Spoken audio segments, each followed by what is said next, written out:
Before Brother Griffiths is introduced, I did have one other item that I was asked to mention. Tomorrow, so tonight there's the workshop here. Tomorrow evening there is one more series of tryouts for the Enactus presentation team. That will begin at 6 o'clock and go till probably about 9 o'clock tomorrow in the room at the very end of this hallway. There is a little script you need to have memorized and come looking very professional. So if any of you are interested in that, please contact me afterwards if you'd like to be trying out that. That's a great opportunity. Those that have never heard about the Enactus group here on campus, BYU-Hawaii came in second out of the entire nation, out of over 500 universities and colleges this past year, and we hope to go to number one this coming year. So again, we welcome you, or those that are already signed up, don't forget to be here tomorrow looking your best. So we'll now turn the time over to Sister Griffiths to introduce her husband. Aloha. Aloha. That is so cool. When I've never had this happen before, when they asked me to introduce my husband, so I'm going to take a lot of liberties, if you don't mind, with what was given to me, but my husband did say, don't take too long. So I can talk really fast, okay? My husband wanted to be a diplomat since he was a teenager. That's not in here, but I'm going to add all this extra stuff. And it happened. He became a career member of the U.S. Foreign Service, and he is at the rank of Minister Counselor. Our first tour was Bogota, Colombia, where our son Stephen was born. We then moved to Kaohsiung, Taiwan, where our daughter Andrea was born. She's right here on the front row. Born in a little Chinese maternity hospital. We returned to the States where our youngest daughter Chelsea was born. And it was the worst birthing experience I ever had out of the three. While he was in the States, he served as a senior course advisor at the Foreign Service Institute and all these other long names that I guess I could tell you. At the Bureau of Economic Affairs as Deputy Director for Mainland Southeast Asia and the Bureau of East Asian and Pacific Affairs. Outside of them, we he also did a short stint with the Defense Department and also with Senator Reid, who's from our home state of Nevada, which means every summer when we go back to the States, we go and stay with my mother-in-law in Las Vegas in 100-degree weather. Okay, then we loved our 3 tours in Bangkok, Thailand, which were wonderful, and Robert served a mission in Thailand, so we have we love Asia, especially Thailand. Robert got his bachelor's degree at BYU in Asian Studies and a master's degree in public policy from Harvard University. He speaks Thai Chinese, and he's married with 3 kids and married to me. And I just need to tell you, he is the most wonderful husband and father available ever, and I'm very grateful for him. And now I'd like to introduce to you Robert Griffiths.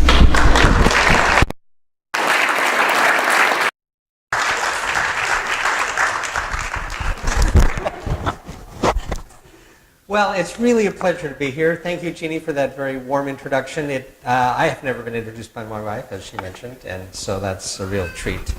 As she mentioned, you can tell that in the Foreign Service we have a different life than most people live. We serve our country by living abroad, and we've served in many countries, and we've probably spent 24 out of the last 30 years in places outside the United States, mostly in Asia, and it's been a wonderful experience. And I know some people are worried about what would happen if you raised your family overseas, but all 3 of our children, I'm pretty confident, have come through the experience without any readily identifiable character or personality disorders. And Andrea here is to be an exemplar of that. We really have had a wonderful career, and I don't know if any of you were considering the possibility of a career in the Foreign Service, but perhaps during the Q&A, after I've finished speaking, we could answer any questions you might have in that regard. I also would like to say what a wonderful thing it is that you're all here at BYU-Hawaii. As we have lived overseas in Asia and different places, we run into local members, and very often they are people who have graduated from BYU-Hawaii, or maybe earlier on the Church College of Hawaii. Those are always the most stalwart members of the church in those locations and are just the strength of the church wherever they go. Very often the most successful people in their communities, and what you're doing here is really great preparation for whatever you plan to do in the rest of your life. So I congratulate you for being here. Our topic today is China. I don't know how many of you follow China very closely. China is a big country. I mean, like really big. And it's very difficult to summarize it and generalize about what the country is really like. I had a visitor come to China, to Shanghai, and he hadn't been there very long, and he asked me this question very seriously. He said, what should I think about China? Is it good? Is it bad? Is it progressive? Is it dirty? Is it, what is it I should really think about China?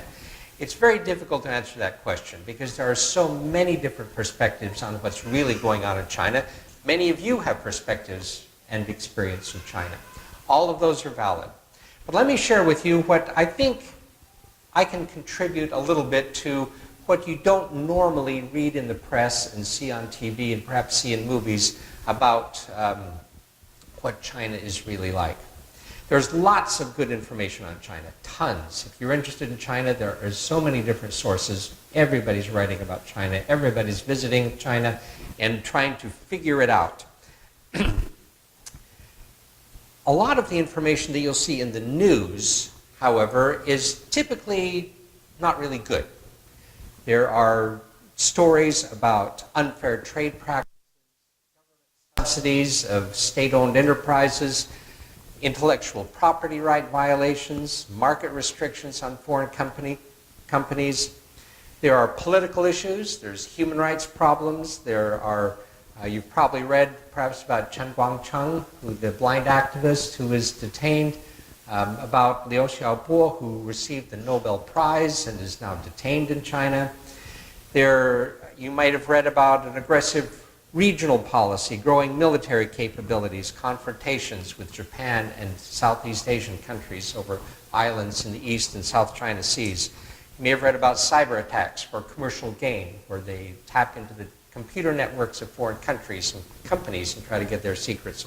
All that is real. All that is important. I'm glad they are getting reported and discussed. And we in the government certainly spend a great deal of time worrying about those sorts of issues.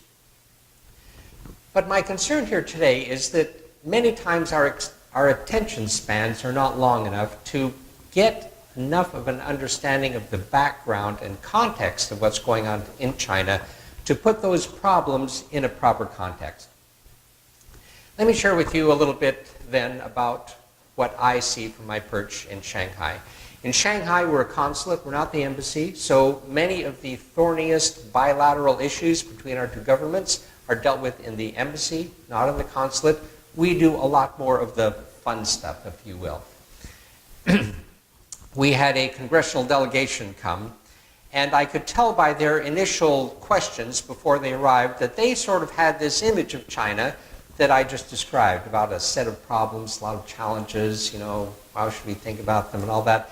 And so I wanted them to get a little better perspective on things there. So we put together a lunch and invited about 20 or 30 Americans who were living in Shanghai doing different things. We called it Interesting People Doing Interesting Things. And we invited people, Americans, who were in China as TV scriptwriters writing dialogue for Chinese soap operas. We had chefs, we had NGO fundraisers, we had doctors, hospital administrators, teachers, we have actors, school administrators, entrepreneurs. We had one guy who's a cage fighter making his living in Shanghai now.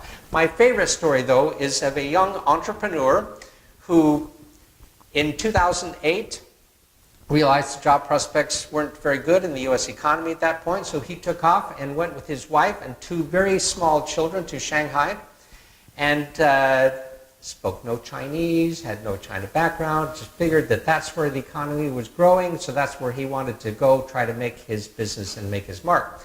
They tried many different things. They are now supporting their 3.5 children in a small Chinese apartment by making cinnamon rolls in their living room and then selling them all over the city in a delivery service. And this guy's a real entrepreneur. And it's amazing how well they're doing. They're raising money in one of these schemes where I don't mean it negative, but you raise money on the internet from all your customers. They're going to open a store, and 10 years from now, I'll be very interested to see where he's at. Well, the congressional delegation absolutely loved the lunch. They said, we had no idea that there were so many Americans here doing so many things, that our people were so involved with China. And he said, you know, a lot of the people in Congress don't understand what's really going on here. Anytime a congressional delegation comes to China, you make sure you do this same event for them. And so we do that kind of thing. There are 50,000 Americans living in China and the region around China, in Shanghai, living in Shanghai and the region around Shanghai. There was a time when we brought in all the Americans to the U.S. consulate to celebrate the 4th of July because we all fit on the little back lawn of the consulate there. Those days are gone forever, and there is so much going on, there's no way we can keep track of it. Let's review this relationship just a little bit to remember where we are with it. We do, the United States and China does $500 billion in trade every year. Think about what it takes to do $1 trillion, $500 billion of trade. How many sales people are involved, how many suppliers are involved, how many marketers, all those opportunities to generate $500 billion of trade every year. There's investment. The United States has invested over $60 billion in China. The Heritage Foundation has said recently that China has invested a comparable amount in the United States. Other figures are lower, but it's growing significantly. A guy that I've had over for lunch a couple of times in our apartment is he's a billionaire. He just finished buying Chase Manhattan Plaza in New York City. He's buying up lots of other stuff in the United States. My favorite guy, though, is, well, I'll get to that story in a minute. Education. Virtually every university in China has an exchange program of some extent with a U.S. university or more than one. There are some 200,000 Chinese studying in the United States right now. Americans studying in China, not nearly that much, but growing rapidly. There are, well, let me think about the significance of that. When I go around China today, I constantly am running into people in senior management in companies and doing different things who, like me, when I was young, studied Chinese in Taiwan. Back then, you couldn't go to the mainland, so we all studied in Taiwan. When you make that sort of an investment in your life to learn a foreign language as challenging as Chinese and get familiar with the people and the opportunities and the language and the culture, you tend to stick with it and want to make use of it later on. And so all those students who were, seemed like they were of no particular consequence in the world back when we were just students riding our motorcycles around Taiwan and trying to, impress the girls, they all grew up and became successful business people in China.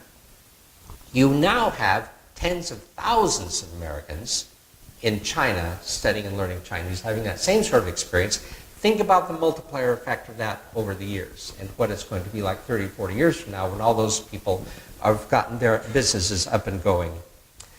As well, of course, as the Chinese who are in the United States in even much bigger numbers and how eager they are going to be to continue to have those relationships between our two countries. Let's look at language. All Chinese students study English. Whether they start in first grade or third grade depends on sort of where you are in the country. By the time they graduate from high school, they've all had several years of Chinese or English. The demand for teachers of English in China is huge. Any one of you right now could go online and get a job in China teaching English. And some of the jobs are great, some of them aren't so great, but there's huge appetite for that. Chinese programs in the United States, as I'm sure many of you are aware, are also expanding exponentially. Utah, and I love this story, when I talk about my other government people, I said, Utah claims to have more elementary students in Chinese language programs at least half a day than any other state in the United States. Not just proportionally, but in absolute numbers. That's what they claim. That's amazing. The other thing amazing isn't just the number of students who are studying Chinese, but that this is something that states are proud of. They want to have this sort of dynamic interaction with China. Energy and environmental cooperation. There are huge exchanges going on between our two countries. We have more going on with China than any other country on a government level except for Canada. We in Shanghai get go just from the government labs and research institutes. We have dozens of U.S. scientists coming every month, and an incomparable number of Chinese going to the United States. Travel and tourism.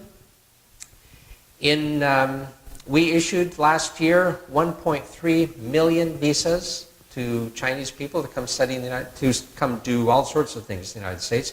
1.1 million Americans visited China last year. In Shanghai alone, we are doubling our consular section where we interview people for visas. We issued about 400,000 last year alone. Huge operation when you think about having to interview that many people, take their fingerprints, do the background checks and all that. It's a huge operation, but we are growing at 20% a year. The average Chinese tourist that comes to the United States spends $7,000 in his trip. We've done a little back-of-the-envelope calculation. We believe that the visas we issue in Shanghai alone to Chinese tourists generate 20,000 jobs in the United States. And altogether, China's visitor spending in the United States contributes $10 billion to the U.S. economy. Las Vegas now celebrates Chinese New Year. And all the hotels are filled with Chinese tourists at that time of year, which is coming up in a week or two. And they'll all be decked out in red decorations. The government, we also find our relationship with China to be extremely valuable and important. We have something called the Strategic and Economic Dialogue, which happens every year. An enormous number of cabinet ministers on both sides get together with flanks of bureaucrats who've been preparing all their talking papers and talking points. Nothing like that between any other two countries in the world today. In addition to that, we have 94 bilateral dialogues with Chinese on a whole range of topics. President Obama regularly meets with the president of China, and it's huge. Now, you could argue that on the basis of these things, and you could argue pretty persuasively, that there is already well underway the greatest collaboration between two nations in the history of the world. A lot of that, of course, is facilitated by technology and communications and transportation that makes it all possible. But nevertheless, these two countries, China and the United States, have a tremendous amount in common. And indeed, you can see that the United States, with its democratic values, high technology, excellent education, creativity and innovation, working with China with its enormous economies of scale, enormous human capital, and willingness to work hard, that it's a natural fit. Let me give you some more specific examples to give you a bit of the context and the flavor for the kinds of things that are going on and why this relationship is so dynamic. How many of you have seen a picture of Shanghai? You know, you got that tower with the ball there and then these huge tall buildings. And right now we've just topped off what is now the second tallest building in the world there. All those tall buildings have American architects. Now granted, nowadays these international design teams are very globalized, but they are American firms out of Chicago, out of San Francisco that are building these great buildings. Now, it's eye-popping wherever you go. Well, China has the demand, and they have the money, and we have the talent, and they're spending that money on our talent to build the world's greatest architecture right as we speak. China has a number of serious challenges that it's facing. One of the largest over time is going to be a water shortage. It's already becoming an issue. In the northern half of China, they don't have anywhere near enough water to support the society and their people. The biggest consumer of water in any country is agriculture, and so the Chinese have made the decision to import water. They do it in the form of soybeans, and we are a major producer of soybeans, shipping it to China. They use those soybeans to feed their pigs. They eat pigs. That raises their standard of living.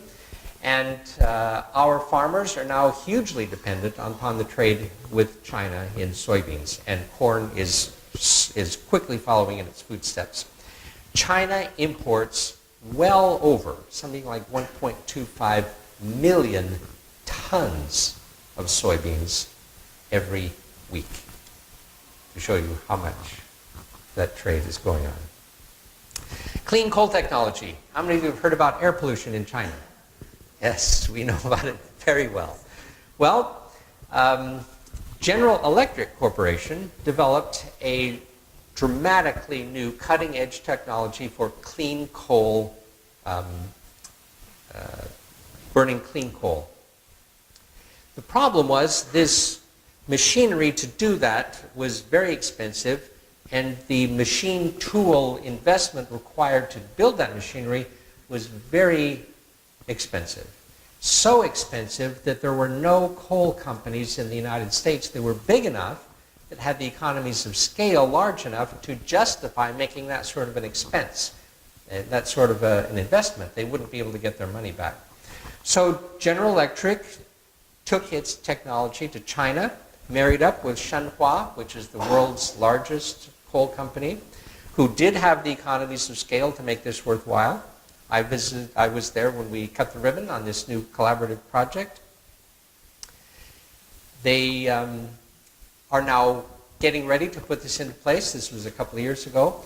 When they build the machine tools to be able to produce the machines to actually do the cleaning of the coal, the cost will drop dramatically. And they are looking forward to taking this technology and selling it around the world, making some good money back to the United States as well. So this technology developed in the United States, but because of the large hurdle of the development costs, was not able to market in the United States initially.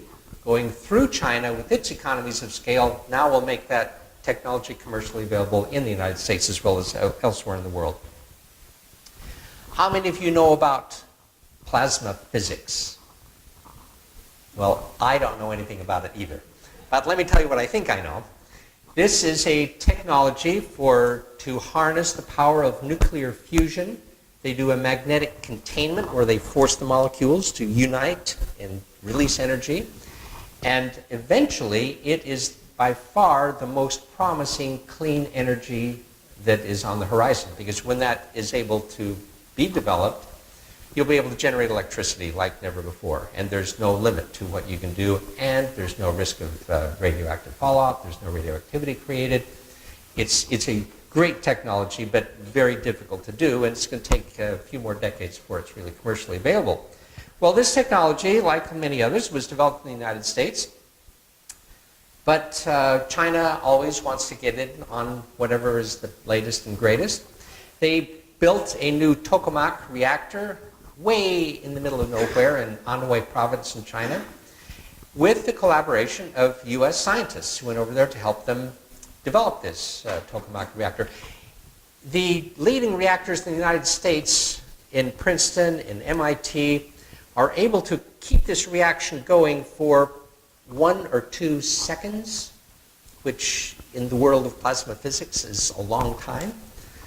The tokamak reactor in China, with the latest help from European and American scientists, is able to keep the reaction going for over a minute. A significant increase. And it's a good thing that we have good relations with them because, for different reasons, both the reactors in MIT and Princeton have shut down.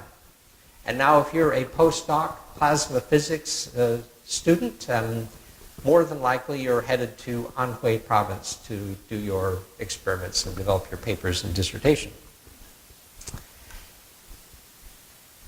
International education. You've all heard of New York University, of Duke, probably haven't heard of Kane University. But if I ask you where these are located, you'd probably say, well, New York, North Carolina, New Jersey. Actually, they are now located in China. New York University, right there in Shanghai, is building a campus, not an educational exchange program, but a campus that will be built to U.S. specs, that will have U.S. labs, that will have U.S. faculty, that will have the NYU curriculum. There will be NYU faculty from the United States. The entire curriculum will be in English. But this entire university for which they will get an NYU degree is in Shanghai. Duke is doing the same thing just outside of Shanghai in a place called Kunshan. Kane University, which most people haven't heard of, but it's 20, 25,000 students in New Jersey. They're doing the same thing in Wenzhou, which is just south of Shanghai. The president of New York University, a guy named John Sexton, when he gives his stump speech to promote his university, and he says, in another generation, this is his view, in another generation, no one will think of getting even an undergraduate degree in just one country. That the standard will be that everybody realizes what a globalized world it is, and you'll be getting degrees having studied in more than one country. NYU, this is their third campus, by the way. They have another one in Abu Dhabi, and that's their model. Whether he's accurate or not, I don't know, but you can see the vision there. And you can see the tremendous interest, obviously, that China has in tapping into U.S. education. They'll bring it to China even as 200,000 come to the United States. Chinese investment in the United States is creating jobs. Most of you are aware that China really had its economic growth in the past 20, 30, 40 years because of foreign investment that came in, built factories, invested in China, created jobs, and that sort of jump-started the whole Chinese economy, so it's now the second largest economy in the world. Well, all that money that we are spending at Walmart now buying stuff that was made in China is now cycling back into the United States, and Chinese companies that are making the gadgets for us now want to invest in the United States. One company that I'm particularly familiar with in my consular district is called Wanxiang. You probably have never heard of it, but you will. They are buying up, they started buying up auto parts companies in the United States, companies that were going bankrupt and would not have survived if somebody hadn't come in to rescue them, if you will. They had a steep learning curve on how to do business in the United States, but they have overcome that. They learned how to make deals with the United Auto Workers and how you do business in the United States auto industry. And they are doing very well. They are investing in a wide variety of companies in the United States that essentially are preserving U.S. jobs that would not be there otherwise. Another company in Shanghai called Greenland is investing in Brooklyn, New York. They are putting in a $1 billion project, even including public housing, and they're planning to put in $3 or $4 more $1 billion in the New York area. This is my favorite story. Shanghai is, of course, a big trading nation. There were 5 little bitty islands off the coast of Shanghai, and they went in and joined all those islands together in a landfill to build this humongous container port. Just, those cranes, just as far as the eye can see. We were out there visiting, getting a tour, but then they connected these islands with a big super freeway, 20 kilometers long back to the mainland. Went out there to take a visit, to see the place and get a tour. And while we were doing our tour, there was this little group of, looked like Americans over there huddling, talking to them. And so we went over and introduced ourselves. And it turned out they were scientists and engineers from the United States Environmental Protection Agency. And I said, oh, good. Glad to see you. What are you doing here? And they said, well, it turns out, they explained, that one of the biggest sources of pollution anywhere on the planet is in ports, particularly big ports. Because you've got these big container ships and oil tankers that come across the ocean, and for economic reasons, they burn the cheapest petroleum available, which is fuel oil, which is very dirty. As they come across the ocean, all that pollution is dispersed in the ocean. Doesn't have a huge impact, we hope. But when they get into port, they still got to run their electrical systems and offloading and everything. So they're still pumping out this incredibly dirty pollution right in this limited port area. And so the EPA was over there to try and get China to adopt a new electrical system that they had developed, where if you have electricity right at the port, as soon as the ship comes in, they just take out their extension cord and plug it in, and then they can turn off their engines and not pollute anymore and just run off an electrical grid. I thought, that's wonderful. But do the U.S. taxpayers know you're over here doing this for China? You know, what's in this for us, you know? And they said, they said, we established this in the West Coast, Long Beach, big port, but the problem is we can't get ships to retrofit to use this electrical system because it's kind of expensive. And if the only place they can take advantage of it is Long Beach, it's just not worth doing. But if we can get Chinese ports to have this same electrical plug-in capability, we're confident that then it will make economic sense for the ship owners to make those investments in the ships so that they can really take advantage of this new way to reduce pollution. So, there again, another example of where China and the United States work together, they can do things to the benefit of both sides. Okay, well, these are just examples that I'm sharing with you that have come across my desk there in Shanghai. It's replicated all over China.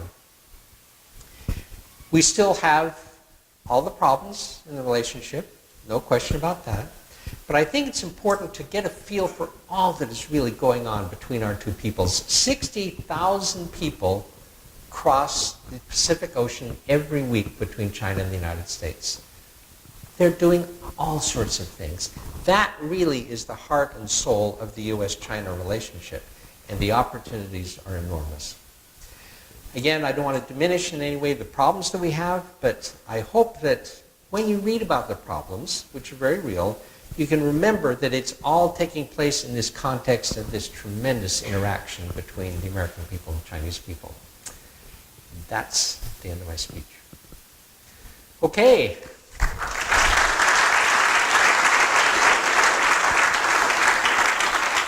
We have till the top of the hour there for questions and answers, and you're supposed to do the questions. I hopefully will have some answers, but if you have comments, that's fine too. I'd be happy to take questions on anything that I've said in my speech or on other questions you might have about China. I'd be also happy to talk about foreign service career opportunities, if that's of interest to you. Whatever you'd like to know.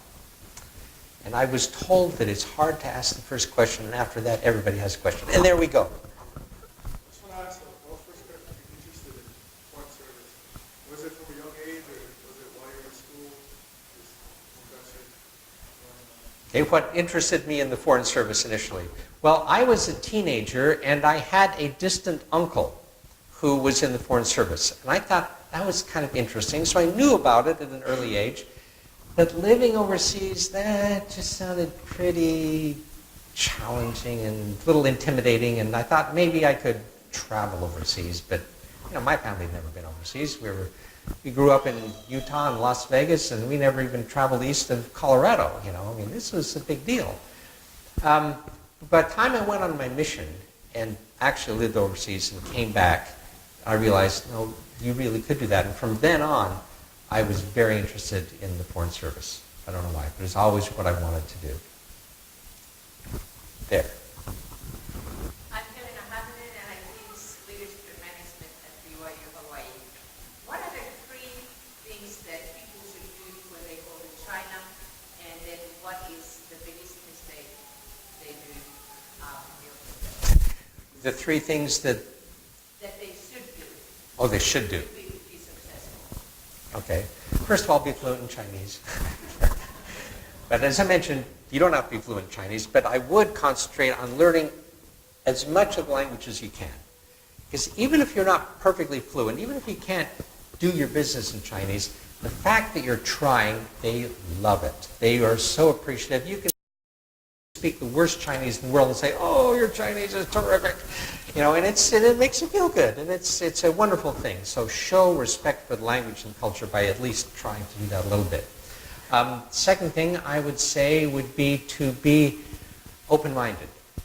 They have an entirely different culture from Western civilization. It's not rules-based, it's not principles-based, it's basically how to get along with people, and that has all sorts of implications in how it plays out in daily life. And so don't judge China. Don't think you need to fix China. Just have an open mind, and you'll learn a lot, and that'll help you be successful. Third thing, I'm tempted to say buy a gas mask, but I don't want to say that. But third thing is make friends with the locals.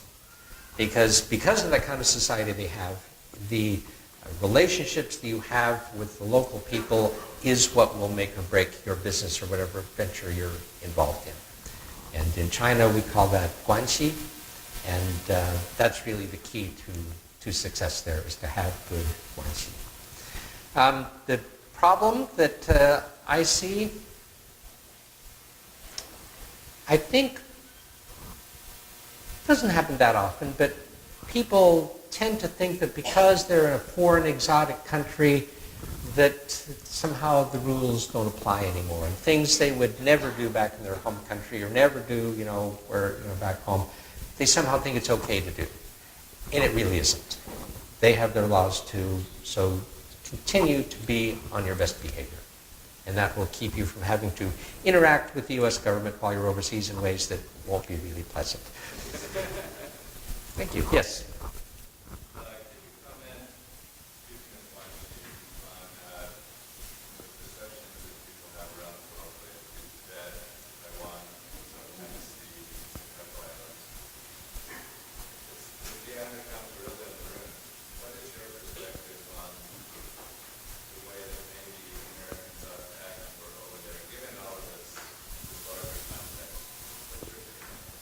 Well, the reason that...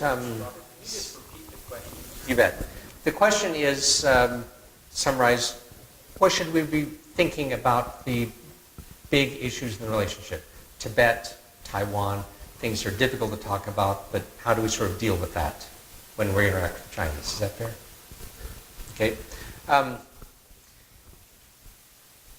For better or worse, it is their country. They have very clear notions of what the Chinese nation is and what it comprises. You can argue about the history, about why it should or shouldn't be the way it is. They feel about Tibet, from their perspective, sort of like we feel about the Navajo Indian Reservation. Yes, it's distinctive. Yes, it's different. But, is it not part of America? No, of course it's part of America. Well, that's how they feel about Tibet. We do have differences with them on respecting human rights. They are clear differences. From their perspective, to be very simplistic, the good of the whole in terms of keeping the peace and keeping security and keeping everything working trumps the rights of individual people who may have to give up some things that are of individual value to them in order to make the whole system work. We tend to think that you shouldn't be violating individual rights, and that's a point of contention. And that's certainly an issue in Tibet. Taiwan poses a very different situation, of course. And from their perspective, they have been historically very generous to have allowed Taiwan to develop and to let it sort of go its own way, but they will never give up the idea that it is still part of China. From the U.S. government perspective, what we want is for the people in Taiwan and the people on the mainland to get along. And whatever arrangement that can be, we're okay with it, just so long as people on both sides of the strait have had a say in it. And in the past, right now, I think you could say that mainland Taiwan relations are better than they've ever been. There are, when we lived in Taiwan, it was illegal to have any interaction with the mainland. It was illegal to have a phone call, to send mail, let alone to travel between the two. Today, the phone networks are linked. You go down to the Shanghai airport, there's regular flights to Taiwan all the time. I mean, it is so different. You have probably 1 million people from Taiwan living in the mainland doing business there. It's a hugely important relationship to both sides. And hopefully, if nobody rocks the boat, this can sort of continue as long as nobody insists that there are two countries, that nobody's going to have to make too big of a deal about it. That's the hope. Is there another hot spot? South China Sea, yes. South China Sea is a... what has really happened is that if you do look back in Chinese history, sort of the territory, you could draw lines in many different places. China used to occupy all of what is now Mongolia. China used to occupy what is now the Soviet or the Russian Far East. And from their perspective, they've already given up a lot of territory. And they've got to draw a line someplace. And in their minds, the line is nine dashed lines and includes a lot of the South China Sea. A lot of other people see it very differently. And again, though it's an issue that needs to be managed. There are some problems in my business in international relations for which there isn't a solution. You don't solve the problem to everybody's satisfaction. You have an ongoing difference of opinion that has to be managed. And that's what is being pursued now in the East and South China Seas, is problems that need to be managed. Is there likely to get a solution anytime soon? Not real likely. But there's confidence that both sides see the negative impact that conflict would have, and hopefully these issues can continue to be managed. Okay, back in the back. So I teach digital entrepreneurship, and I have a lot of students that come in asking how to start importing stuff from China, go to the factories in China, to do internet, e-commerce, and stuff like that. What would you say would be something that would help those type of students that are interested in engaging with importing and exporting more on a smaller scale, not on an idea of the opportunities for small and medium-sized enterprises on both sides have never been greater than they are today. And the reason is because of e-commerce. There are a number of huge platforms in China, one called Yihaodian, another called Taobao, Tmall, that are extremely eager to get U.S. products on the market. There are arrangements that are made to skip over customs, to do different things. There's companies there that will bring in U.S. product, and for a flat 10% fee, you can cut through all the paperwork and all the customs and that. From the U.S. government perspective, we don't put resources into helping people import from China. Nobody needs our help to do that. It's overwhelming. We have a lot of resources available to help people export from the United States to China.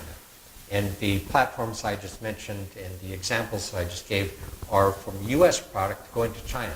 Now, what is it that the United States would have that China would want? Don't they make everything? Actually, there's a lot that China wants.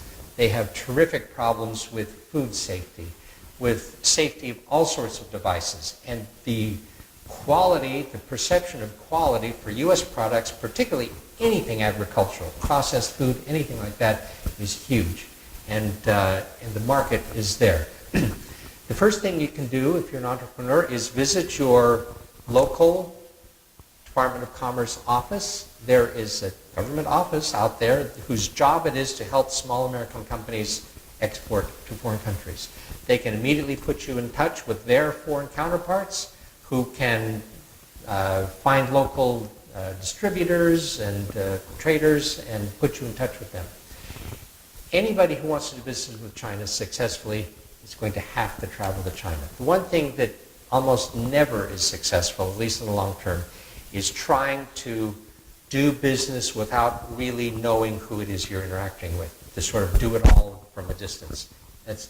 Chinese are just never going to feel comfortable dealing with somebody they don't know. It's that guanxi thing again. So if somebody wanted to, even a small entrepreneur wanted to start doing business with China, I would recommend they do a lot of homework before they go. Talk to the Foreign Commercial Service, the commercial office in there. Every state has one, some more than one. Find out all they can. Go to China. If you're going to Eastern China, I would stop in at the Foreign Commercial Service office there. They have a whole center for small and medium-sized entrepreneurs. The American Chamber of Commerce in Shanghai is the largest in the world. They have tremendous resources to help people make connections and do business, and then get to know some Chinese people who really want to help you.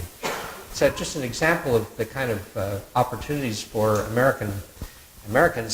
You may have heard that several years ago there was some Chinese milk makers were putting melamine, which is a plastic, into milk to make it look whiter because they had already diluted it with water and sell it. Babies died, thousands of people got sick, and the whole consumer base of China is now terrified of milk produced in China. We worked with a company less than 2 years ago. Yeah, much less than 2 years ago. Came and did a promotion. It was an online marketing firm. They agreed, at our urging, to take 1 container load a month of boxed milk from America and see if they couldn't sell it online in China. Today, they are doing 30 containers every day of American milk. The Chinese are very wired. They all work long hours. It is a huge investment opportunity to deal in e-commerce. They will sit on their computers at home and make the order, pay for it, and it'll be delivered to their door. And this can be American products as well as stuff produced in China. Huge opportunities. Yes?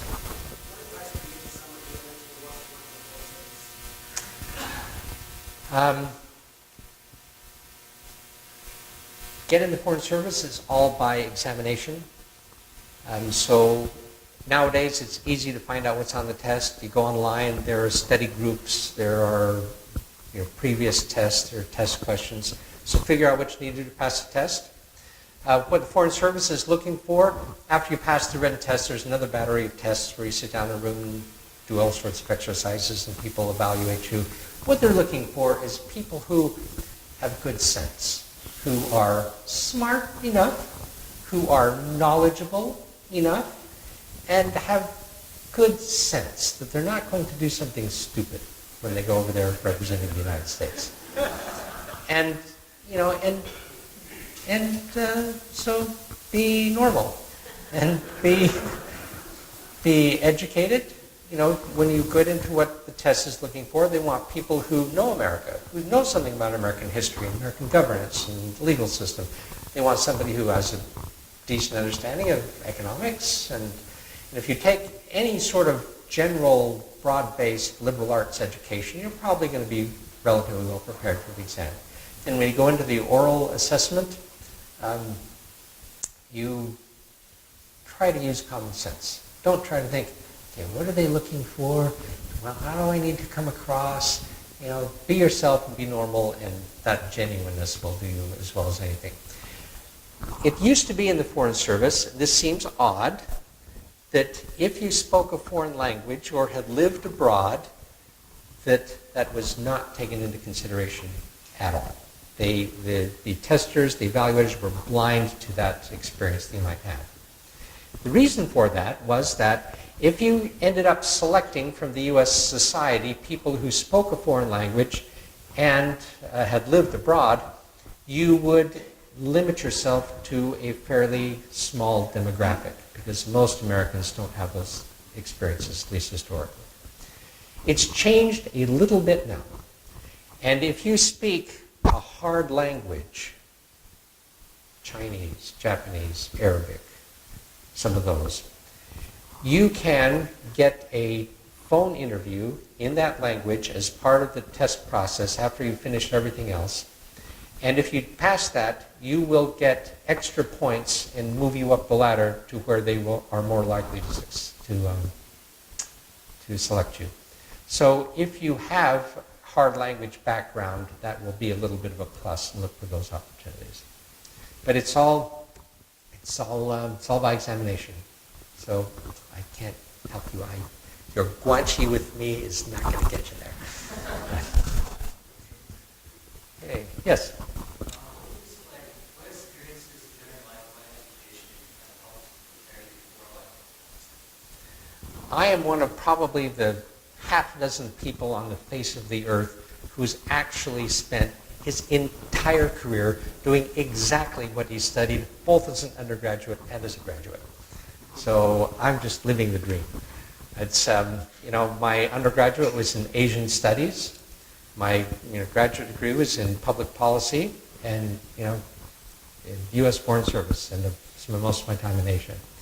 I have just always been fascinated by travel in foreign countries and cultures, and I don't know where it started, because, in my family background, nobody had ever traveled abroad, certainly no place exotic like Asia. But it just always fascinated me. And in terms of preparation, doing well in school, I had done a few things while I was going to college that put some stuff on my resume. I, as a student at BYU, got a little scholarship grant money to go do research in Southeast Asia during the refugee crisis out of Vietnam. And we visited refugee camps and talked to people and wrote up a paper, and the BYU newspaper published it. And it was a student publication, published it, and so I was published, and had that on my resume. I went to Taiwan after I graduated, studied Chinese there. I also did half a year in Japan, worked for a small Japanese trading company, and also did part-time work at a research institute at the university. Just tried to learn Japanese. It was too hard. But so do some things to build your resume like you would for anything else, and try to make yourself a little bit distinctive when you do that. But I've had a great time. Yes?